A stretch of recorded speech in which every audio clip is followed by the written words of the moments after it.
Hi, my name's John. Welcome to another Sunday night nightcap.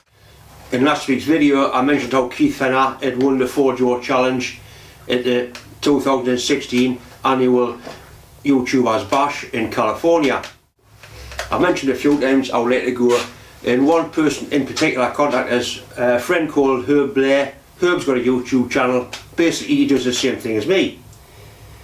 And Herb came up with the idea that you could possibly run like a fund, it's called a YouFundMe, to try and get some money so Debs and I could go to California next year. This sounded like a good idea. Herb did a short video and he set the thing up on Facebook. And sure enough, money started to come in. I think it's up to $830 now, donated by 22 people. Now I had a look around the site and you can click on to find out what other people are trying to raise money for. So I clicked on, and one below me was a young lad trying to raise money for a prosthetic leg. The next one was trying to raise money for a heart operation. The sort of person I am, there is no way I can accept this money to go on holiday. My wife feels exactly the same. I feel horrible because Herb set all this up, he's went a lot of time and trouble. People have actually donated money, there's money lying there in a fund for me. I've discussed this with Herb and we're going to stop the donations today on Sunday. I'll end up with the money, and what I'm going to do, I'm going to donate it to breast cancer research. If anybody that's donated money doesn't want us to do that, tell us and I'll do something else with it. But there's no way I can spend that money on a holiday. I just can't do it.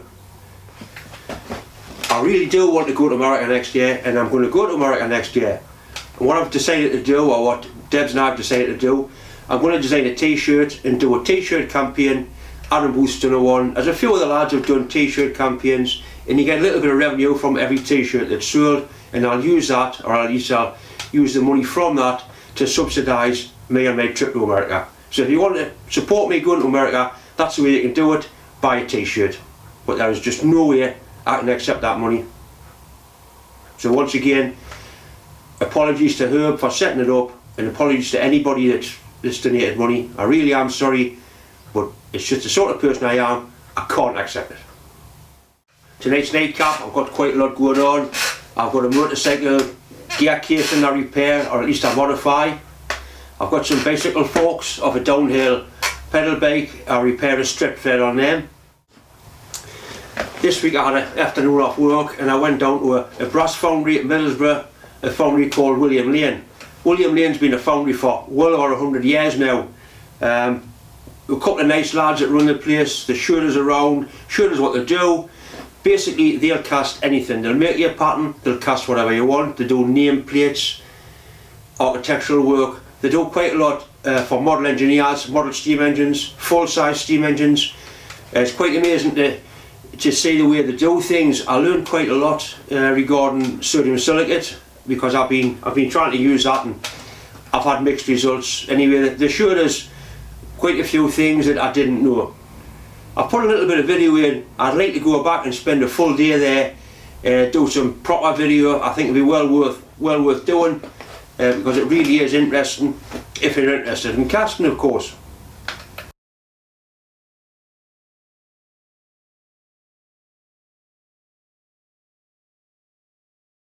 Very much, where are you? Where are you based? Can I see that? Bishop Foundry. All right, see what?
Go back. It's a fair one, though. Yeah, it is. Alright. You know why that is, don't you? Yeah, Willie Shitty Sam.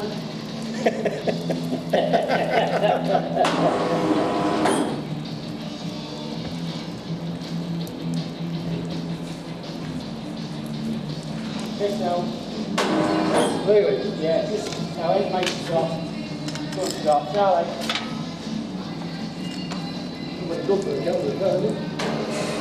No, that's too low.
Earlier on this week, the Flying Scotsman train come to a station which is only 3 or 4 miles away from me. I went down with the camera, I stood for 45 minutes, but I did get a really good 15-second shot. I'll include that as well.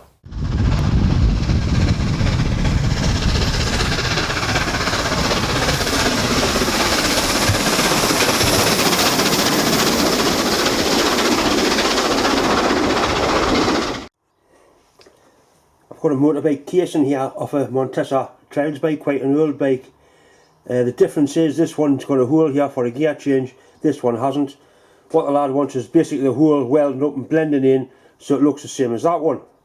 I think I had a gear change on the right hand side for the American market, I'm not sure. Anyway, he wants that hole filling in to make it look the same as that one. The first thing I'll do is make an aluminium plug to go into the parallel part of the bore. I've got no aluminium bar, believe it or not, but I have got a sprue and a riser of a casting I did, so I'll cut a bit of that off, put it in the lathe and just use that.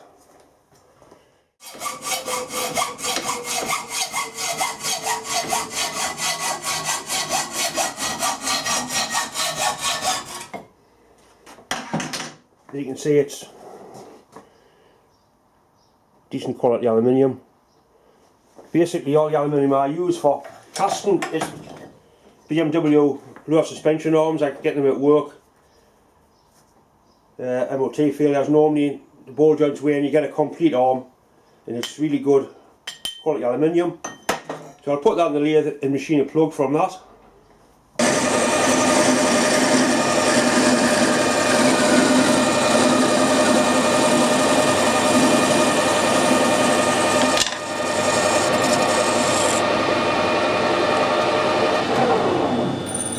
As you can see, it's fairly decent aluminium, it machines quite nicely.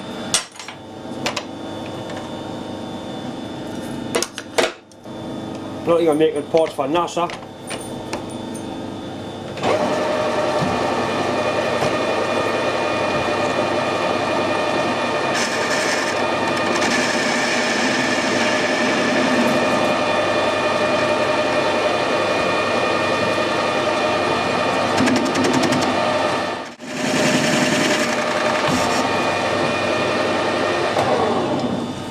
Right now I've got a round bit I can hold it properly in the chuck.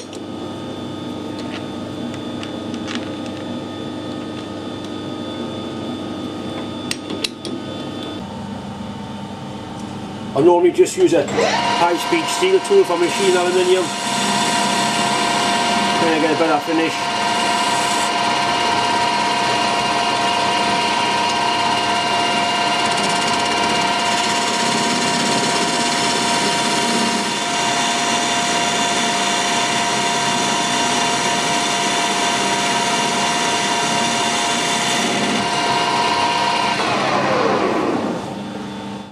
Right, so we've got our little slug of aluminium. It should be a nice fit in there.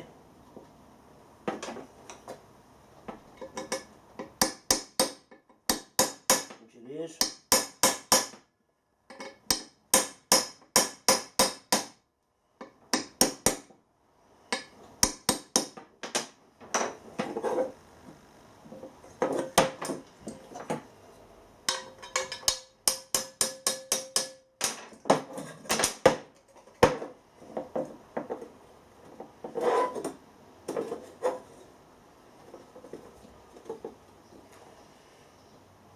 Simply a case now of cutting this edge off and then filling it all up with weld.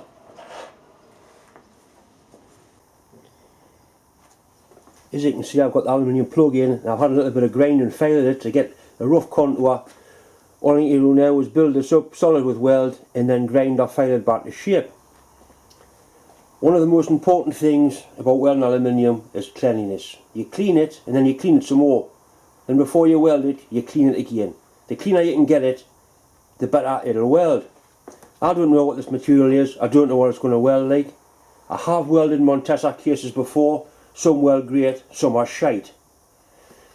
Aluminium, even that aluminium there that's been cleaned with a grinder, as soon as you stop grinding it, it forms a surface oxide.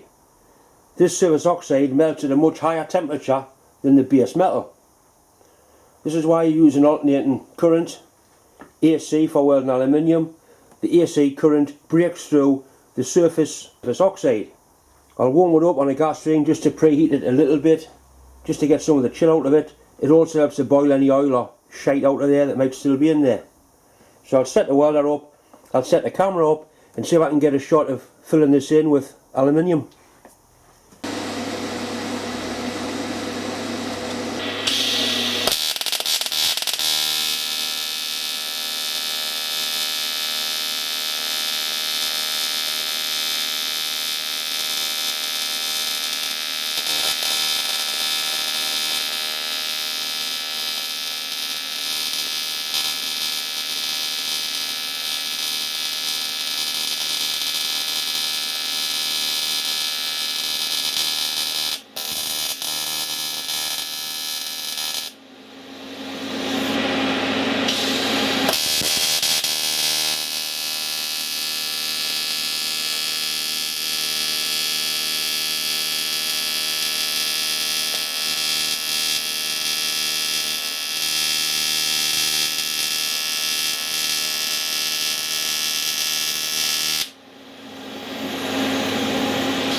For the welding lads or anybody that's interested, these are the settings I used. Use the pre-flow of gas, that's the amount of organ that comes through your torch before you fire it up. 0.8 of a second. Start amps, 30 amps, so I get a nice clean start. No upslope because I was using the foot pedal. Main welding amps, I set it at 150. I didn't use anywhere near that. Once it was running, it was probably less than 100 amps. AC balance, that's the amount of cleaning action you have on your AC, swapping positive to negative at 38% cleaning. The frequency in hertz, I ran it at 80 hertz. Your normal transformer welder runs at 60, this goes up to 250, but I ran it at 50 hertz. Downslope, no downslope. End amps as low as it'll go at 5, because I was using the pedal. 5.3 seconds of post flow, that's how much gas comes out after you take your foot off the pedal and you stop welding. This does two things. helps to shield the weld. It also helps to protect your tungsten, stops your tungsten from eroding away as it cools down.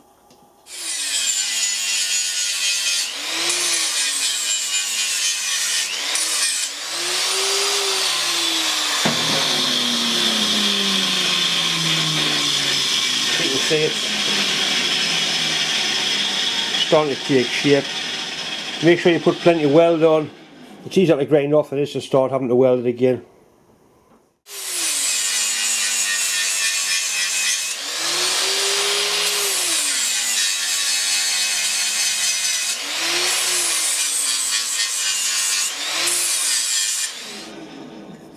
And then a bit final polish with some Scotch-Brite. And I let him polish it up with solvol. That's quite decent, I'm pleased with that. And there's the aluminium plug on the inside. Decent quality aluminium as well, it welded nicely.